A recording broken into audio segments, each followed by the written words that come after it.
Hello et bienvenue sur Guéris ton appétit, le podcast qui vous aide à faire la paix avec la nourriture et votre corps.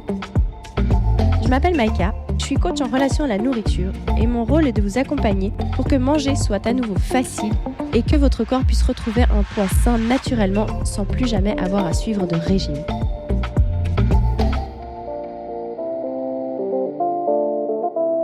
Hello, je suis ravie de vous retrouver aujourd'hui pour vous parler d'un sujet que je trouve extrêmement profond et que je pense qu'il est important de mettre à la conscience afin de pouvoir vraiment réussir. Parce que ce qu'il faut comprendre, c'est que lorsqu'on souffre de compulsions alimentaires, qu'on est mal dans notre corps et qu'on veut à tout prix perdre du poids, ce qu'on ne réalise pas, c'est qu'au fond de nous, très souvent, on ne veut pas finalement perdre ce poids.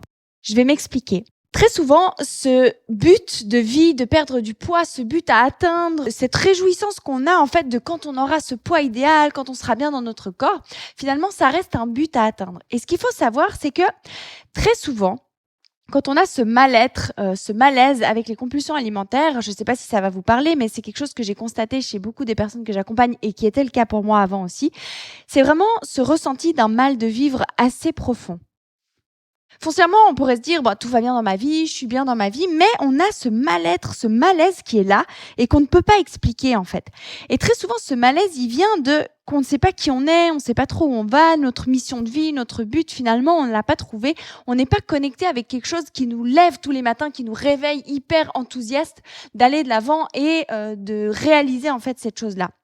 Hormis justement le fait de perdre du poids, ça reste un but qu'on a tellement idolâtré, qu'on a tellement idéalisé, qu'on aimerait tellement atteindre, que finalement, si on l'atteignait, quel vide est-ce que ça laisserait dans notre vie ?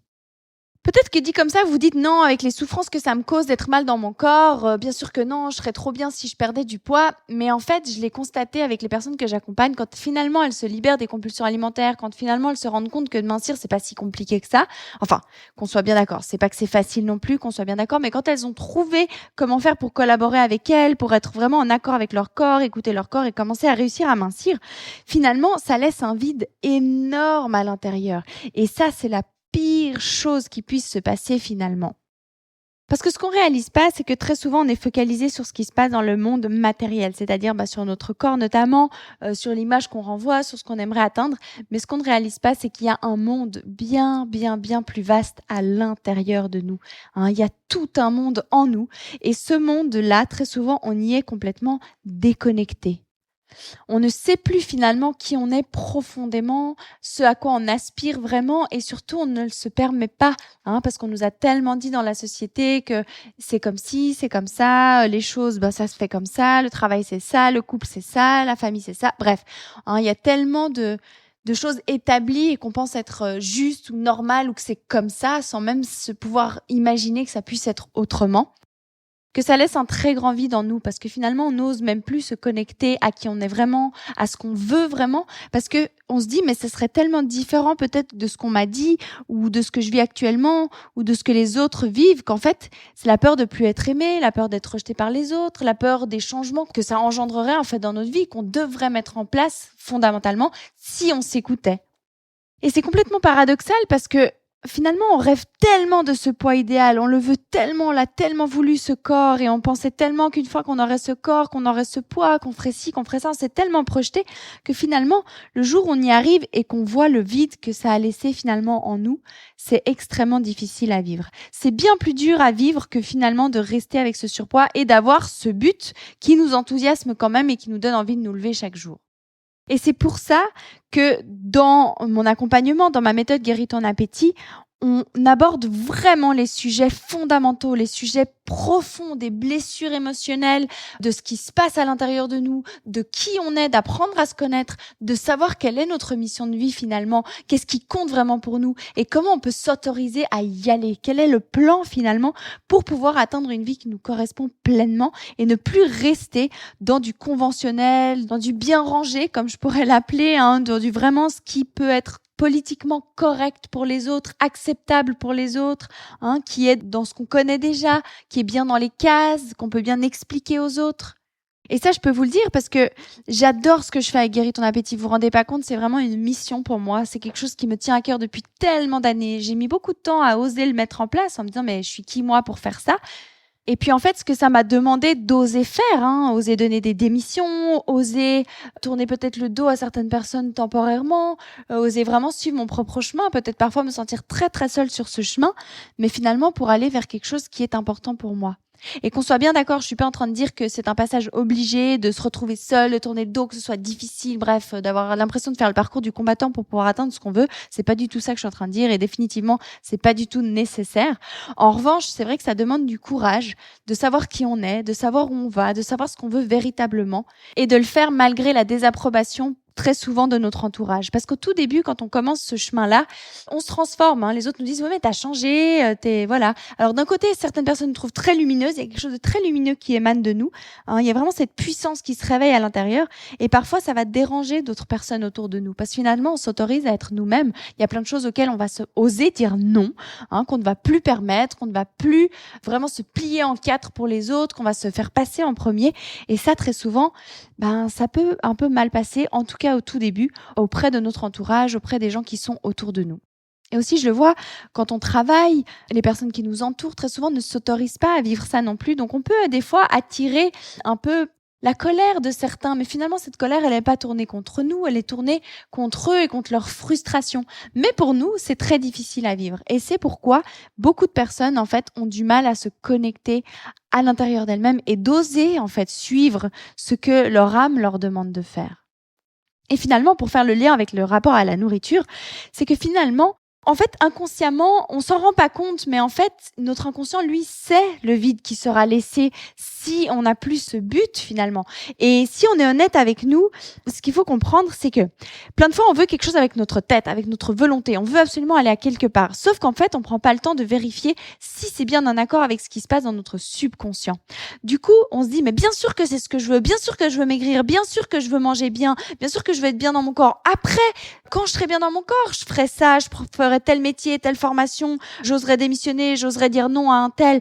Mais en fait, on repousse toutes ces choses hors de nous finalement et dans le futur, ce qui veut dire qu'aujourd'hui même, on ne s'autorise pas à le faire. Et si on ne le fait pas aujourd'hui, on le fera pas plus tard. Et ça, on le voit très bien dans l'alimentation avec ce fameux « je commence demain, je commence lundi ». Et en fait, je sais pas si vous avez déjà ressenti à quel point on se réjouit de se dire oh, « yes, je vais suivre ce prochain régime, je vais faire ce prochain truc, lundi je commence ». Ça nous met dans un truc en fait où on est hyper enthousiaste. Et en fait, on est enthousiaste les premiers jours jusqu'au jour où de nouveau, ça redescend, c'est une contrainte, c'est difficile, finalement, voilà, je vais pas y arriver, bref, ça redescend. Et en fait, tout ça redescend.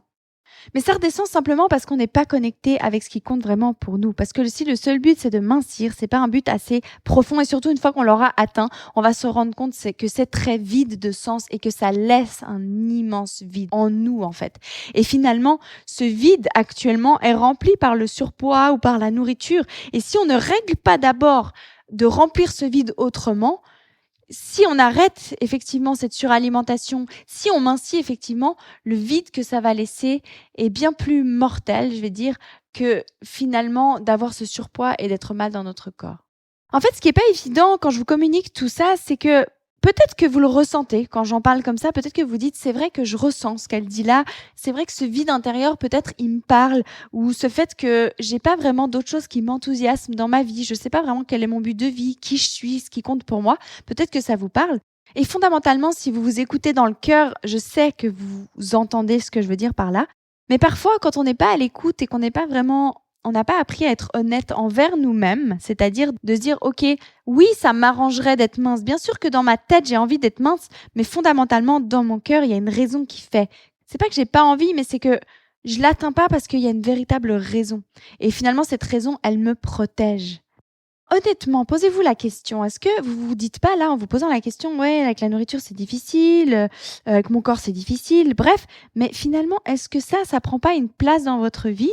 Ça occupe pas une place qui est réconfortante d'une certaine manière? Et que si vous aviez plus ça, réellement, qu'est-ce que vous feriez? Qui est-ce que vous seriez? Où est-ce que vous dirigeriez?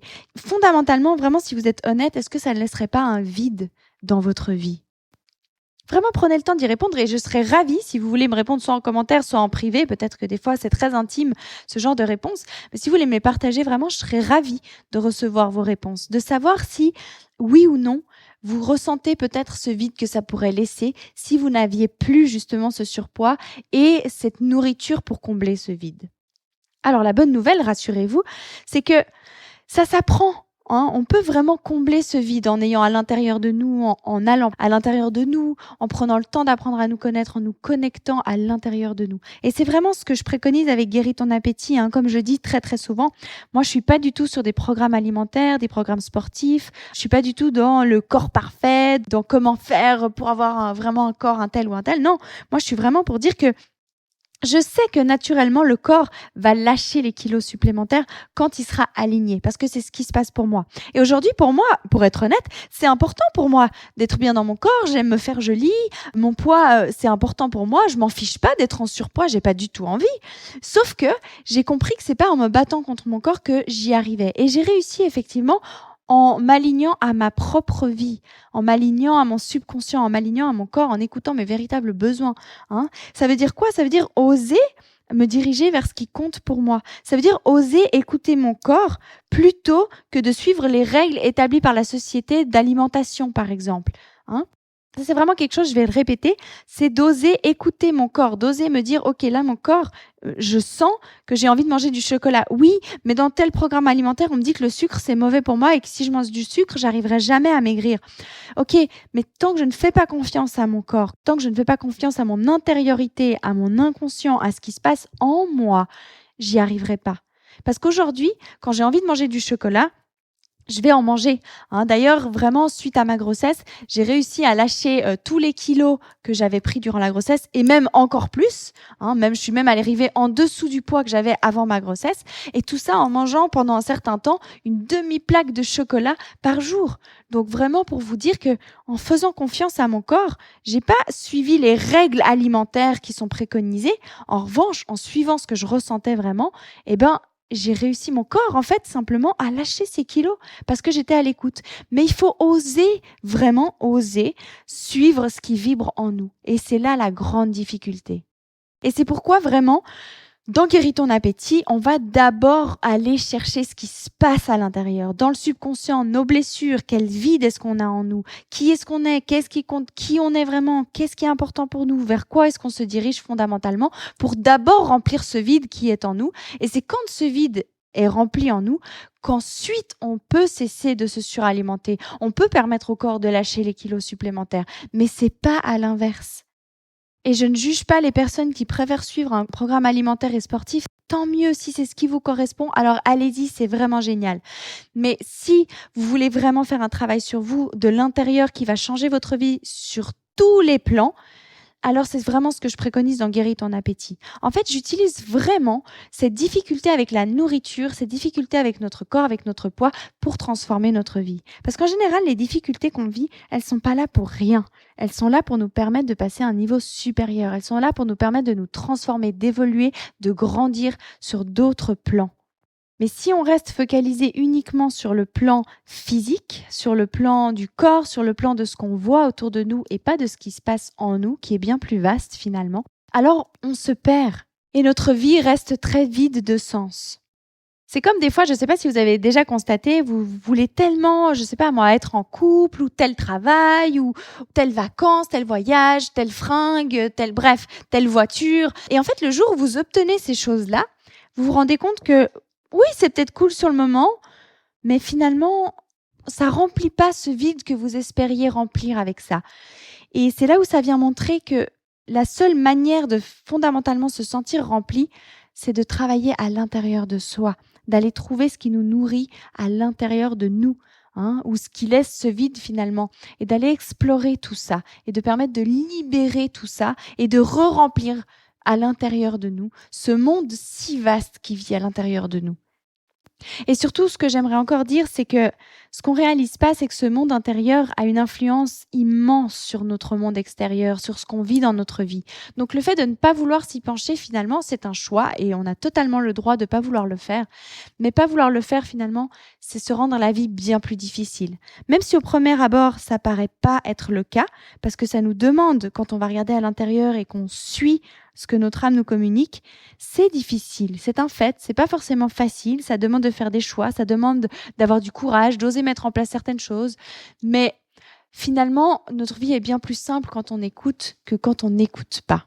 Après, encore une fois, on a le choix de vivre comme on a envie, à l'écoute ou non. Sauf que quand on est à l'écoute, c'est là où on peut vraiment se donner l'opportunité de vivre une vie épanouissante, une vie où effectivement, on peut être libéré de nos compulsions alimentaires ou du rapport compliqué à la nourriture et au corps. Parce que ce rapport compliqué, il est juste là pour nous communiquer. C'est juste un message du subconscient qui vient nous dire que quelque chose à l'intérieur n'est pas aligné. Ça nous demande, viens regarder s'il te plaît, écoute-moi. À l'intérieur de nous, il y a vraiment cette sagesse innée qui est incroyable. Mais vraiment, vous vous rendez pas compte à quel point elle est magique, cette sagesse. À quel point elle nous guide vraiment dans notre vie, sur notre alimentation, pour perdre du poids, tout ça sans qu'il n'y ait plus besoin de lutter et de se battre. Quand on se bat et qu'on lutte, c'est qu'on n'est pas au bon endroit. Et même si je vous explique tout ça et que je sais comment faire sur certains points, c'est pas pour autant que je ne lutte plus et que tout est facile, pas du tout. Mais à chaque fois que je lutte, je me dis, OK, là, j'ai une opportunité d'apprendre, de grandir, de changer ma vie encore plus, de la transformer encore plus et de vivre vraiment des moments magiques. Et c'est ce que je vous souhaite vraiment du plus profond de mon cœur, de retrouver cette joie de vivre, de trouver vraiment votre bonheur, de vous sentir rempli, de vivre vraiment une vie épanouissante, d'être émotionnellement, on va dire, stable chaque jour de votre vie, que vous soyez dans la joie et que vos bas soient relativement hauts par rapport à ce que vous auriez pu vivre auparavant. Et c'est ce que j'espère vraiment de tout mon cœur pouvoir promouvoir grâce à Guéris ton appétit. C'est pour ça que je fais des podcasts, c'est pour ça que je fais des vidéos, c'est pour ça que je fais des accompagnements, c'est pour ça que vraiment je suis présente. Parce que moi-même, ça a été vraiment pesant dans ma vie. Ce poids, l'alimentation, mais au final, quand j'ai creusé, j'ai vu que c'était pas là le problème. J'avais un véritable mal de vivre que j'ai pu traiter justement grâce à mon comportement à la nourriture. Et c'est exactement ce que je fais aujourd'hui avec Guéris ton appétit et qui permet aux gens de se réaliser en fait tout bonnement. Donc j'espère du fond du cœur que mon message atteigne vos profondeurs, atteigne votre cœur et vous permette de comprendre ce qui se joue là-dessous. Si vous avez besoin de faire ce chemin, si vous sentez que c'est pour vous, alors je suis là, contactez-moi, ce sera avec un immense plaisir qu'on pourra discuter ensemble de vos besoins et de voir si effectivement mes programmes, mes accompagnements sont faits pour vous et si vous êtes prêts à aller à l'intérieur de vous pour changer tout ça. De tout cœur, je vous embrasse et je vous dis à très vite pour le prochain podcast. Ciao, ciao.